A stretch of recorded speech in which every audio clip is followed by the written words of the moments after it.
تو پارک سمیه بلوار ابوذر چند تا جوون که با هم رفیق بودن سر یه حرف ساده با هم درگیر میشن و روی هم اسلحه و قمه میکشن و همدیگر رو تیکه پاره میکنن. سلاحو از کجا آورده بودی؟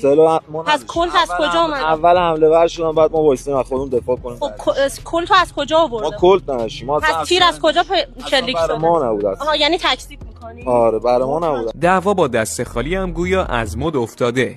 هر کی از ننش قهر میکنه یه اسلحه سفارش میده و باهاش به بقیه حمله میکنه. الان این سه تا شمشیری که بودن میگی مال تو نی؟ نه مال من. پس چی جوری بوده؟ چی جوری نشون داد مال کی بود پس؟ ما اینجا اصلا قرار نبود دعوا کنیم. اصلا به هیچ وجه قرار نبود دعوا کنیم. یکیشون هم که هنوز دستگیر نشده و متواریه. اسمش رضا بیلارونده که گویا اصل کاری اونه. افتادم زمین، اومدم تو پاک، منم با قمه زدن و رفتن. به کجا شما اصابت کرده؟ رو پام خورده، این برام یه دونه قوزک پام.